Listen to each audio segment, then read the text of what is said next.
नमस्कार दोस्तों, आप सभी का स्वागत है आपके अपने YouTube चैनल सनातन ज्ञान मंथन में। आज मैं आप सभी के लिए एक और रोचक कथा को लेकर आई हूँ। आज मैं आप सभी के लिए देव भूमि पर बहने वाली दो नदियों की रोचक कथा को लेकर आई हूँ। ये दोनों नदियाँ सास बहू के संगम नाम से जग भर में प्रसिद्ध हैं। हर कोई जानना चाहता है इनके पीछे की रोचक कथा को। तो बिना किसी देरी के शुरू करते हैं हमारी आज की इस रोचक कथा को। देवभूमि उत्तराखंड में नदियों की बात करें तो यहाँ नदियों को रिश्तों की डोर से बांधकर देखा जाता है, जिनकी लोक कथा काफ़ी रोचक है, जिसे सुनकर हर कोई इनका दीदार करने के लिए लालायित रहता है। जहाँ माँ गंगा के साथ ही अन्य सहायक नदियों का अपना विशेष महत्व है। इन्हीं में से एक अलकनंदा और भागीरथी नदी भी है, जिनकी रोचक कथा लोगों के मन में रची बसी हुई है। गढ़वाल क्षेत्र में बहने वाली भागीरथी और अलकनंदा नदी को सास बहू भी कहा जाता है। भागीरथी के कोलाहल भरे आगमन और अलकनंदा के शांत रूप को देखकर ही इन्हें सास बहू की संज्ञा दी जाती है।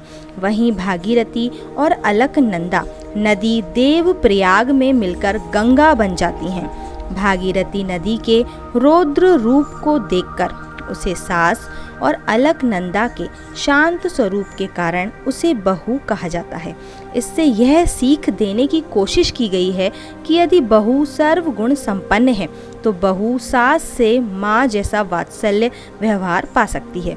वहीं भागीरथी नदी की कोलाहल तेज आवाज़ के साथ आकर अलकनंदा के शांत स्वरूप में विलय हो जाना यह दिखाता है कि वह किस तरह एक दूसरे के साथ व्यवहार कर रही हैं।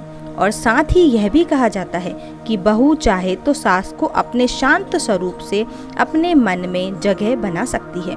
जैसा कि देवप्रयाग में भागीरथी अलकनंदा में मिलकर शांत हो जाती हैं। मान्यता है कि यहाँ दो नदियों का संगम होता है। वह स्थान हमेशा आध्यात्मिक ऊर्जा से भरपूर होता है, इसलिए इस स्थान का महत्व और भी बढ़ जाता है। भागीरथी नदी का उद्गम उत्तरकाशी जिले के गौमुख से होता है और भागीरथी अपने उद्गम स्थल से 205 किलोमीटर का रास्ता तय करते हुए देवप्रयाग तक पहुंचती है। और उद्गम स्थल से लेकर देवप्रयाग तक बीच में कई सहायक नदियां, जिनमें रुद्र गंगा, केदार गंगा, जाड़ गंगा, सिया गंगा, असी गंगा और भिलकना नदी मिलती है। वहीं टिहरी में भागीरथी और भिलगना का जो संगम है, वहाँ पर टिहरी बांध बनाया गया है और इसी बांध से भागीरथी निकलकर देवप्रयाग तक पहुँचती है।